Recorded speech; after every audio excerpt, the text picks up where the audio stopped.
আমার প্রিয় মা ও বোন, এবার আপনাদের উদ্দেশ্যে আমি কোরআন এবং হাদিসের আলোকে 11টি বিশেষ নাসিহা পেশ করতে চাই, যেগুলো আপনাদের জীবনকে আলোকিত করবে, দুনিয়াতে আপনাদেরকে মর্যাদার আসনে আসীন করবে, আর আখিরাতে আল্লাহ তাআলার কাছে আপনারা প্রিয় বান্দী হিসাবে উপস্থাপিত হবেন। আল্লাহর কাছে আল্লাহর প্রিয় বান্দী হিসাবে উপস্থাপিত হয়ে জান্নাত লাভ করতে পারবেন। এরকম 11টি পরামর্শ বা নাসিহা আপনাদের প্রতি আমার। নাম্বার 1, কোরআন এবং হাদিসের জ্ঞান অর্জন করা। এটা সকল পুরুষ এবং নারী সকলের জন্য ফরজ। কোরআন এবং হাদিসের জ্ঞান অর্জন করা আমাদের জন্য ফরজ। আমরা অনেকেই আছি যারা ইসলামের ফরজ বিধিবিধানগুলো জানি না। আমাদের যেগুলো অবশ্য কর্তব্য সেগুলো আমরা অনেকে জানি না, শুধু নামে মুসলমান। গতানুগতিক কিছু কাজ করি, হাতে গোনা কিছু ইসলামের নামে কাজ করি, বাস মনে করেছি আমি মুসলমান হয়েছি। আপনাকে ঈমান সম্পর্কে জানতে হবে। আপনার ঈমান কিভাবে আনতে হবে, কি কোন কোন বিষয়ের প্রতি বিশ্বাস থাকতে হবে, কি বিশ্বাস থাকতে হবে, আল্লাহ সম্পর্কে বিশ্বাস থাকতে হবে। ঈমান সম্পর্কে অনেক ভুল ধারণা আমাদের আছে। আমরা আল্লাহ সম্পর্কে বিস্তারিত জানি না, আখিরাত সম্পর্কে জানি না, নবী রাসূল সম্পর্কে জানি না। এগুলো সম্পর্কে সঠিক জ্ঞান অর্জন করতে হবে। 5 ওয়াক্ত নামাজ এর বিধিবিধানগুলো, কখন কোনটা পড়তে হয়, ওয়াক্ত কখন থাকে কখন যায়, অনেক মহিলা আছেন জানেন না, অনেক নারীরা আছেন, অনেক পুরুষরা আছেন জানেন না। এগুলো জানতে হবে। ইসলামকে জানাটা অনেক গুরুত্বপূর্ণ। আর জানার জন্য কোরআনে কারীম বুঝে পড়বেন, হাদিস বুঝে পড়বেন, মাসলা মাসাইলের বই পুস্তক বুঝে পড়বেন ওলামাদের তত্ত্বাবধানে থেকে, এবং কোরআন এবং হাদিস শেখার যত ভালো আয়োজন উদ্যোগ আছে সেগুলোতে শামিল হবেন, জ্ঞান অর্জন করবেন। এটা ইসলামের গুরুত্বপূর্ণ একটা ব্যাপার। জ্ঞান অর্জন যদি না করেন তাহলে আপনি ইসলামের কোনো কাজ করতে পারবেন। ইসলামের সব কিছুর আগে হলো জ্ঞান অর্জন করা। সব কিছুর আগে ইসলাম সম্পর্কে ইলম অর্জন করতে হবে, কোরআন হাদিসের নলেজ অর্জন করতে হবে। নাম্বার 2, 5 ওয়াক্ত নামাজ। নবী সাল্লাল্লাহু আলাইহি সাল্লাম জান্নাতে, মেয়েদের জান্নাতে যাওয়ার শর্টকাট যে সিলেবাস দিয়েছেন, শর্টকাট যে ওয়ে বলেছেন, 4টা শর্ত দিয়েছেন। এর মধ্যে থেকে একটা হলো 5 ওয়াক্ত নামাজ ঠিকঠাক মতো যদি আদায় করেন। অনেক মহিলারা আছেন জোহরের নামাজ আসরের সময় গিয়ে আদায় করেন, আসরের কাছাকাছি আদায় করেন, কারণ গৃহস্থলী কাজে ব্যস্ত থাকেন, রান্নাবাড়ার কাজে ব্যস্ত থাকেন, গা গোসল নিয়ে ব্যস্ত থাকেন। করছি করে এই রান্নাবাড়া করা, সবাইকে খাবার দাবার দেওয়া, ছেলে মেয়েকে খাবার দাবার দেওয়া, ঘর ইত্যাদি মোছা ধোয়া, এগুলো করতে করতে, নিজের গোসল করতে করতে 3টা 3:30 বেজে যায়। অনেক সময় আসরের ওয়াক্তের কাছাকাছি গিয়ে তারপর জোহর নামাজ আদায় করেন। খুবই গর্হিত একটা কাজ। আমার মা বোনরা সতর্ক থাকবেন এ ব্যাপারে, যে নামাজ সময় মতো আদায় করতে হবে। শয়তান আপনাদেরকে একটা ভুল কথা বলে ধোঁকা দেয়, সেটা হলো যে আমি রান্নাবাড়া করছি যে পোশাকে, এই পোশাকে কিভাবে নামাজ পড়বো, তাহলে আমি গোসল টোসল করে একটা নামাজ পড়বো। আর গোসল তো আর সহজে করা হয় না। রান্নাবাড়ার পরে সবাই বাড়ায় খাওয়াই দেওয়া, এরপরে ঘর দুয়ার পরিষ্কার করা, এরপরে সব কাজ শেষে গোসল করা, তারপরে গোসল করে এসে নামাজ পড়া, এসব করতে করতে শয়তান আপনার নামাজটা অনেক পিছায় দেয়। মনে রাখবেন, আপনি যে পোশাকে কাজ করতেছেন ওই পোশাকে যদি দুর্গন্ধ না থাকে, খারাপ না থাকে, ভালো পোশাক হয়, তো ওই পোশাকে আপনি নামাজ পড়তে পারবেন। দুর্গন্ধ থাকলেও শরীরকে ফ্রেশ করার ব্যবস্থা আছে, আপনি ফ্রেশ করে আপনি নামাজে দাঁড়ায় যাবেন, এরপর নামাজ পড়ে বাকি কাজ করবেন। নামাজকে বলবেন না যে আমার অনেক কাজ আছে, এগুলো শেষ করে নামাজ পড়বো। শয়তান আমাদেরকে ধোঁকা দেয়। এই জন্য মা বোনরা 5 ওয়াক্ত নামাজ সময় মতো আদায় করবেন, ঠিকঠাক মতো আদায় করবেন।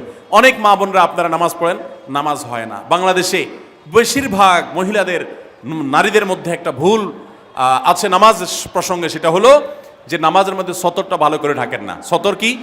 মেয়েদের নামাজের মধ্যে মুখমণ্ডল ছাড়া, 2 হাতের কবজি ছাড়া তাদের মাথা থেকে পা পর্যন্ত পুরো শরীর তারা ঢেকে রাখবে। আজকাল নামাজের ওড়না পাওয়া যায়, এই ওড়নাগুলো পরলে এই মুখমণ্ডল ছাড়া 2 হাত এক সহকারে ঢাকা থাকে, এভাবে ঢেকে রাখতে হবে। আপনি যদি নামাজ পড়েন, আপনার গলা দেখা যায়, আপনার কাঁধের কিছু অংশ দেখা যায়, চুল দেখা যায়, আপনার হাতের কনুই দেখা যায়, তাহলে সেক্ষেত্রে কিন্তু আপনার নামাজ হবে না। যদি আপনার পুরো নামাজ জুড়ে এরকম খালি থাকে এগুলো, তাহলে নামাজ হবে না। অনেক বোনরা এটা জানেন না, তাহলে নামাজটা ঠিকঠাক মতো পড়তে হবে। জান্নাতে যাওয়ার জন্য এটা পূর্ব শর্ত, নাম্বার 2। নাম্বার 3, রমজান মাসে রোজা রাখা। রোজা রাখার ক্ষেত্রে আলহামদুলিল্লাহ মা বোনরা রাখেন সাধারণত, কিন্তু রোজা রেখে গীবত, মিথ্যা, শেকায়েত, মানুষের পিছনে সমালোচনা করা, এগুলো করলে রমজান নষ্ট হয়ে যায়, রোজা নষ্ট হয়ে যায়। এগুলো করা যাবে না, এগুলোতে বেঁচে থাকতে হবে। সেই সাথে অনেক মা বোন আছেন, একটু সন্তান গর্ভে আসছে, কিন্তু সন্তান দুধ কিংবা সন্তান দুধ পান করে, এই অজুহাত দিয়ে তিনি দেখা যায় যে রমজানের রোজা ঠিক মতো রাখেন না। এটা ভুল। বরং সামান্য একটু ঠুনকো অজুহাতে রমজানের রোজা বাদ দেওয়া যাবে না। যতক্ষণ পর্যন্ত শক্তি সামর্থ্য আছে রমজান রোজা ঠিক মতো রাখতে হবে। নাম্বার 3। 4 নম্বর হলো স্বামীর আনুগত্য করা। আমি সবসময় বলি এটা হলো মহিলাদের জন্য তিতা করল্লার আমল। তিতা করল্লা দিয়ে জুস বানায় খাওয়ানো, এটা যেরকম কষ্টের কাজ মানুষের জন্য, ঠিক একইভাবে মহিলাদের জন্য স্বামীর কথা শোনাটা এরকম কষ্টের কাজ। অনেক মহিলা আছে নামাজ পড়তে রাজি আছি, রোজা রাখতে রাজি আছি, তাসবিহ তাহলিল করতে রাজি আছি, কোরআন পড়তে রাজি আছি, মগর পুরুষের স্বামীর কথা শুনবো না। কেন তার কথা শুনবো কেন? আমি কি কম বুঝি? এই মানসিকতা আজ পশ্চিমা অপসংস্কৃতির যে ছোঁয়া আমাদের সমাজে এসেছে, লেগেছে, এটার কারণে আমাদের মা বোনদের মধ্যে তৈরি হয়েছে। এটা কখনো আমাদেরকে সুখী করতে পারে না। একটা ছোট মুদি দোকানেও একজনকে দায়িত্বশীল মানতে হয়, একজন মালিক হয়, আর একজন অধীনস্থ হয়, একজন ম্যানেজার হয়, আর একজন তার কর্মী হয়।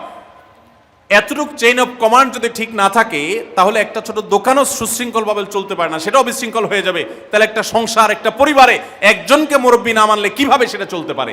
অবশ্যই একজন নারী তার স্বামীকে অভিভাবক মানবেন, মুরব্বী মানবেন, তাকে মেনে চলবেন। শুধু ইসলামই বলে নাই, পশ্চিমা দুনিয়ার মানুষরাও স্বীকার করে। সব একটা আত্মজীবনীমূলক লেখা ধারাবাহিকভাবে বাংলাদেশে একটি জাতীয় গণমাধ্যমে প্রকাশ হয়েছে অনেক বছর আগে, আমি পড়েছি। সেখানে তিনি পরিষ্কার করে বলেছেন যে আমার দাদি নানীরা পারিবারিক জীবনে যতটা সুখী ছিল, এখন আমাদের স্ত্রী, আমাদের মেয়েরা ততটা সুখী না। অথচ তাদের এত বেশি শাড়ি চুড়ি, এত বেশি সাজগোজ, এত বেশি সুখ সমৃদ্ধির উপকরণ ছিল না আজকের মেয়েদের যতটা আছে। পারিবারিক শান্তি তখন যতটা ছিল, এখন তার ধারে কাছেও নেই। এর অন্যতম কারণ হলো এটি যে আমরা পশ্চিমা অপসংস্কৃতির ছোঁয়ায় পড়ে শয়তান আমাদেরকে অতিরিক্ত স্বাধীনতার নাম দিয়া আমাদেরকে বলগাহীন স্বাধীনতার পথে নিয়ে গেছে, যেটা আমাদের ধ্বংস ডেকে এনেছে। এজন্য একজন গার্ডিয়ান, একজন অভিভাবক পরিবারে থাকতে হবে, তাকে মানতে হবে।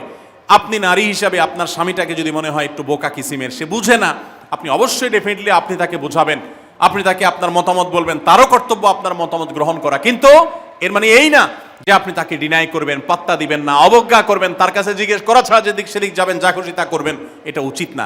আপনার জান্নাতে যাওয়ার প্রয়োজনে ওই যে তিতা করল্লা বলেছি, সে যদি কোনো দিক থেকে তাকে মানতে আপনার কষ্ট হয়, আপনার থেকে সে পিছিয়ে আসে বুদ্ধিতে জ্ঞানে, তারপরে একটু কষ্ট করে ঢোক গিলেন, একটু কষ্ট করে সবর করেন, শুধুমাত্র জান্নাতের আশায় আল্লাহ তাআলা আপনাকে মর্যাদা দিবেন, দুনিয়াতে বড় করবেন, আখিরাতে বড় করবেন।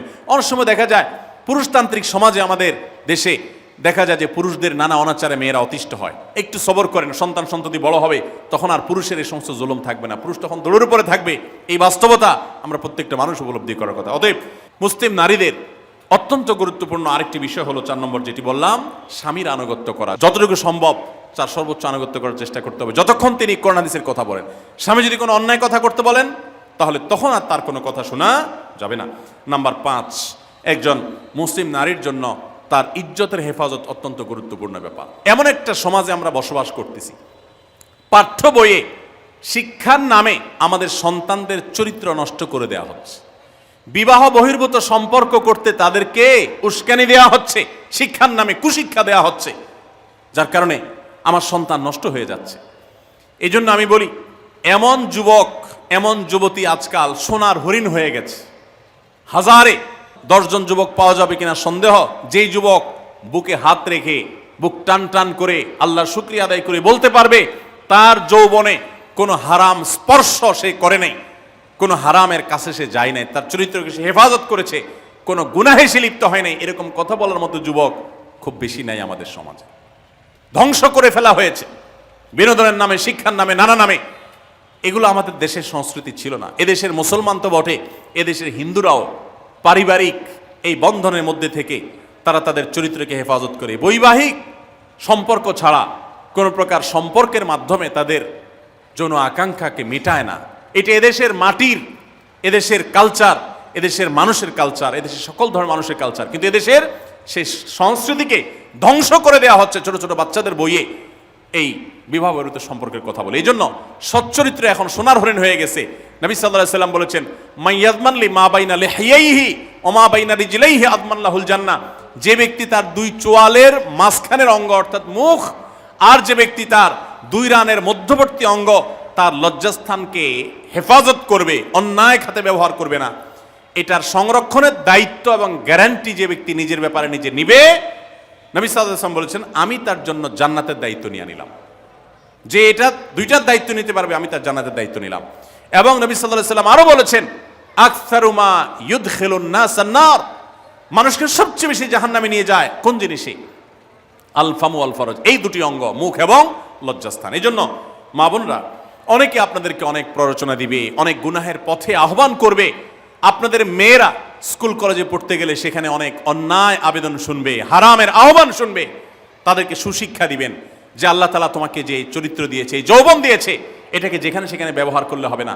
কিয়ামতের ময়দানে যুবকদেরকে আলাদা করে জিজ্ঞাসা করা হবে, তোমার যৌবনকালে কি করছো সেটা বলো, বুড়া বয়সে এসে কি করছো এটা ইম্পর্টেন্ট না, যৌবনকালে কি করে আসছো সেটার হিসাব দাও। যৌবনকে হেফাজত করার গুরুত্ব এত বেশি, আল্লাহ আলাদা করে জিজ্ঞাসা করবেন। এই জন্য মা বোনদের কর্তব্য তাদের মেয়েদেরকে, ছেলেদেরকে অসৎ চরিত্রতা থেকে হেফাজত করবেন, সংরক্ষণ করবেন, তাদেরকে বুঝাবেন, তাদেরকে সেভাবে বড় করবেন যে বিয়ে শাদীর মাধ্যমে, সাংসারিক জীবনের মাধ্যমে তোমরা তোমাদের এই জীবনকে তোমরা উপভোগ করবে। আল্লাহ তাআলা তোমাদের জন্য যে নেয়ামত রেখেছেন সেই নেয়ামত তোমরা পাবে, কিন্তু অবৈধ উপায়ে কখনো তোমরা সেদিকে পা বাড়াবে না। যারা বাড়ায় তাদের দুনিয়াতেই ধ্বংস হয়, আখিরাত তো আছেই। এই অবৈধ সম্পর্ক করে সুখে থাকে খুব কম মানুষ। যারা যত বেশি এই জগতে যায় তারা তত বেশি অসুখী থাকে দাম্পত্য জীবনে। অতএব একজন নারী তার 5 নম্বর গুরুত্বপূর্ণ বিষয় হলো তার ইজ্জতের হেফাজত, লজ্জাস্থানের হেফাজত এবং তার চরিত্রের হেফাজত। আল্লাহ তাআলা আমাদের মা বোনদেরকে সেই তৌফিক দান করুন। অনেক সময় দেখা যায় যে সবই ঠিক আছে, আপনি সোশ্যাল মিডিয়াতে পুরুষের ছবি দেখে, ভিডিও দেখে আপনি হারাম আনন্দ পাচ্ছেন। আপনি ইমোতে, হোয়াটসঅ্যাপে, মেসেঞ্জারে বিভিন্ন পুরুষের সাথে অপ্রয়োজনীয় চ্যাটিং করছেন, কথা বলছেন, এবং সেখানে এই বেহুদা কথা থেকে অনেক অনাচার হয়ে যায়, অনেক সংসার ভেঙে যায়, অনেক পরকীয়া হয়, অনেক সংসার ধ্বংস হয়। এই জন্য আল্লাহ বলেছেন ওয়ালা তাকরাবুজ জিনা, জেনার কাছেও যেও না, চ্যাটিংই করতে যেও না, কারণ করতে গেলে তুমি ডুবে যাবা, পরে ফিরে আসতে পারবা না। ভয়ঙ্কর এক গুহা এবং ভয়ঙ্কর এক জগৎ। তো এই পথ থেকে আমাদেরকে বেঁচে থাকতে হবে। আল্লাহ আমাদের তৌফিক দান করুন। নাম্বার 6, মা বোনদের জন্য গুরুত্বপূর্ণ বিষয় হলো সন্তানদের লালন পালন করা। আপনি বাজার থেকে 2-4 কেজি আম কিনে খাইছেন, এটাতে আপনি যতটা সুখী হতে পারবেন, আপনি যদি একটা আমের গাছ লাগাই দিতে পারেন তাহলে তার চাইতে অনেক বেশি সুখী হতে পারবেন, আপনি বেশি লাভবান হবেন, আপনি মনকে মন আম খেতে পারবেন, আপনার বংশধররা খেতে পারবে। নিজে আমল তো করবেনই মায়েরা, বোনেরা, পাশাপাশি সন্তানদেরকে যদি আল্লাহ ভীরু বানান, মুত্তাকি বানান, পরহেজগার বানান, কোরআন হাদিস শিখান, তাদেরকে যদি পর্দা শিখান, তাদেরকে যদি চরিত্রের হেফাজত শিখান, তাদেরকে যদি ভালো মানুষ বানানো শিখান, তাহলে আপনি আম গাছ লাগানোর মতো ফলের গাছ লাগাই গেলেন, সওয়াবের গাছ লাগাই গেলেন, দুনিয়া থেকে চলে যাবেন। নেক সন্তানের আমল যেগুলো আপনি শিখাই দিয়ে গেছেন এগুলোর সওয়াব আপনি পেতে থাকবেন।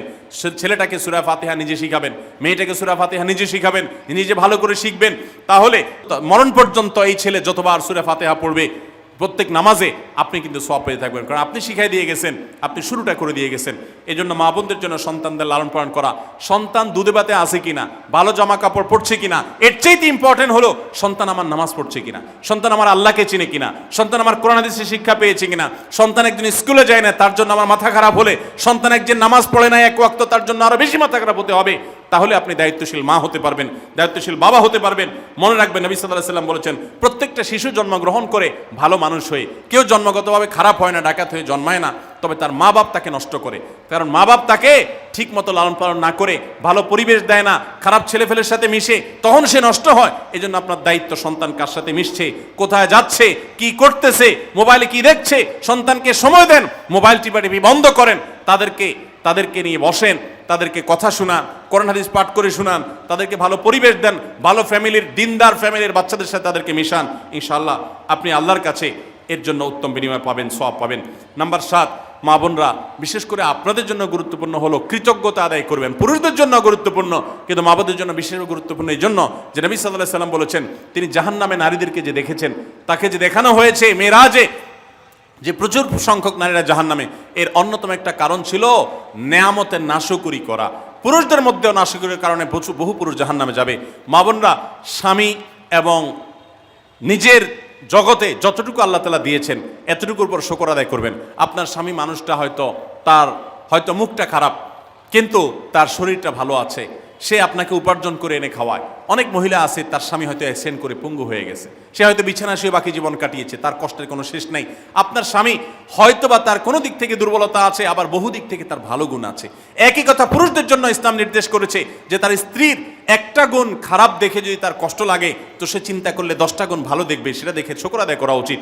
এই শুকরিয়া আদায় করা ছাড়া পুরুষ হোক নারী হোক কেউ আল্লাহর প্রিয় বান্দা হতে পারবে না। এজন্য আল্লাহর কাছে শুকরিয়া আদায় করবেন।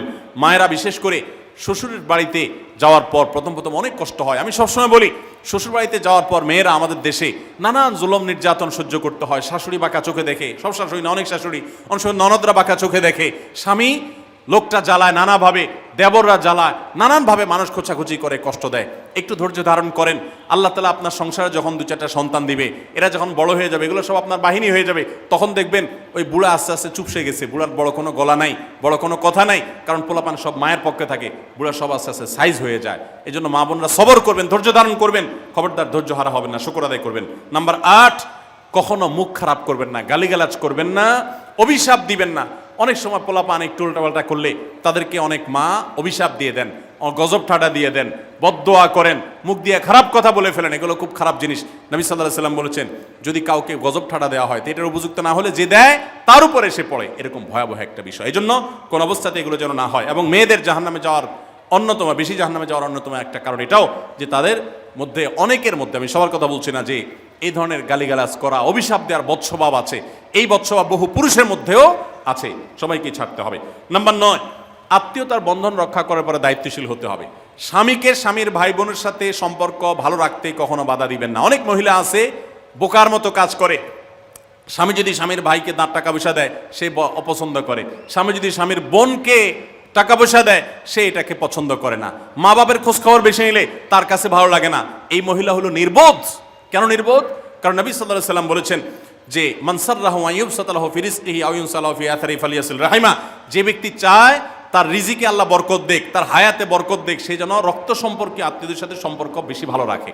তাহলে আপনার স্বামীর রিজিক বেশি হোক, টাকা পয়সা বেশি হোক, তার হায়াতে বরকত হোক, এটা যদি আপনি চান তাহলে আপনি বরং তারা উৎসাহিত করা উচিত। তোমার ভাইটার খবর নাও, তোমার বোনটার বাড়িতে যাও, তোমার মা বাপের খেদমত করো, তাদের সাথে যত সম্পৃক্ত থাকবে আপনার স্বামীতে আল্লাহ তাআলা তত বরকত দান করবেন। এই জন্য তাকে সেটা করবেন। আবার পুরুষদেরও উচিত মেয়েদেরকে সুযোগ দেওয়া, তারা তাদের বাপ, মেয়েরও তো কর্তব্য আছে তার বাপ মার প্রতি, বাপ মার খেদমত করবে, বাপ মার জন্য হাদিয়া তোফা দিবে। অনেক পুরুষরা আছে মেয়েদের পাওনা অধিকারই দেয় না, হাদিয়া তোফা কোত্থেকে দিবে, তাদের মহরটাই দেয় না, তাদের হাত খরচ দেয় না। আলাদা কিছু হাত খরচ দেওয়া উচিত, যে তার মতো সে খরচ করবে, তার মা বাপের জন্য খরচ করবে। এগুলোর বিনিময়ে আমরা আল্লাহর কাছে জান্নাত পাবো। অতএব এই আত্মীয়তার সম্পর্ক রক্ষা করা গুরুত্বপূর্ণ। নাম্বার 10, সাদাকা করবেন। সাদাকা জাহান্নাম থেকে মুক্তির কারণ। নবী সাল্লাল্লাহু আলাইহি সাল্লাম জাহান্নামের ব্যাপারে সতর্ক করেছেন আপনাদেরকে, আমাদের সবাইকে। অতএব সাদাকা দিলে জাহান্নাম থেকে মুক্তির একটা পথ আমরা পাই, সুগম হয়। এবং নবী সাল্লাল্লাহু আলাইহি সাল্লামের সময় মহিলা সাহাবীরা তাদের গহনা খুলে আল্লাহর রাস্তায় দান করতেন। এই জন্য মসজিদ, মাদ্রাসা, বিভিন্ন গুরুত্বপূর্ণ যে দানের খাতগুলো আছে সেগুলোতে বেশি বেশি দান করবেন, বেশি বেশি আল্লাহর রাস্তায় ব্যয় করবেন, যতটুকু তৌফিক আছে ততটুকু। এখন মহিলারা দান করবে কোত্থেকে? পুরুষরা মহরের টাকাই পরিশোধ করে না, বেচারে দান করবে কোত্থেকে? এই জন্য পুরুষরা দায়ী হবে, এবং মহিলারাও তাদের মহরের টাকা যেন অনাদায় না থাকে, তারা যেভাবে চেষ্টা করলে হয় সেভাবে চেষ্টা করবেন, এবং তাদের হাত খরচ আলাদা দেওয়া উচিত, এবং তারা পর্দার মধ্যে থেকে তাদের মতো উপার্জনও করতে পারেন, সেটাও শরীয়ত তাদের জন্য সুযোগ রেখেছে। যেভাবে হোক তারাও সাদাকার চেষ্টা করবেন।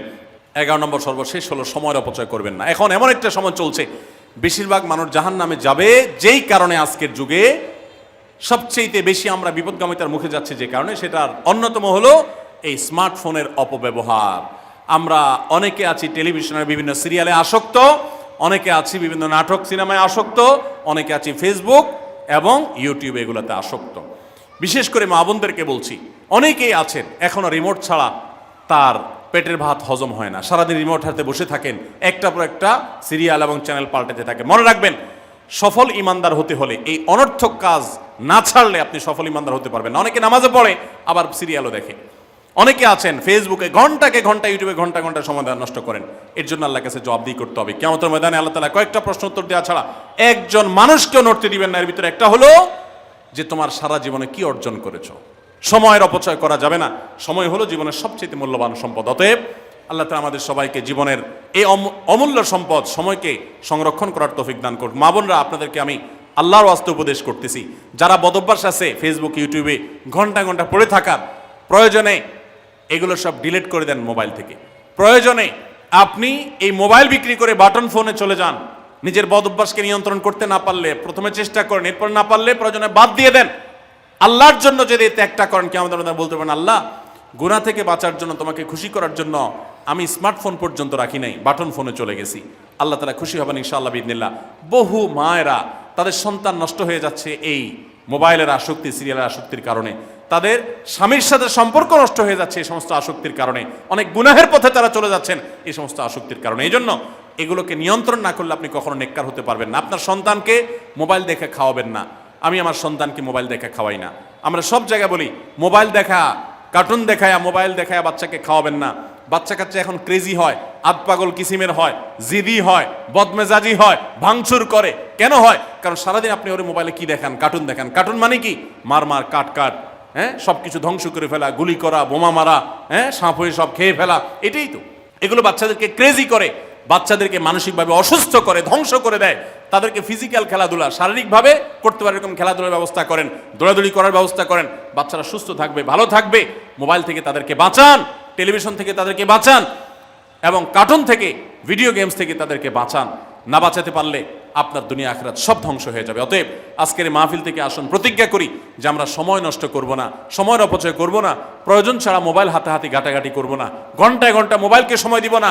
অনেক মেয়েরা আছেন, অনেক পুরুষরা আছেন, এই একটি অপকর্মের কারণে তার শিক্ষা জীবন ধ্বংস হয়ে যায়, চাকরি নষ্ট হয়ে যায়, ব্যবসা লাডে উঠে, মা বাবার সাথে সম্পর্ক নষ্ট হয়, স্বামী স্ত্রীর সম্পর্ক নষ্ট হয়, সাংসারিক জীবন ধ্বংস হয়ে যায়, সব কিছু ধ্বংস হয়ে যায় শুধু এই মোবাইল ফোনের অনিয়ন্ত্রিত ব্যবহার করার কারণে।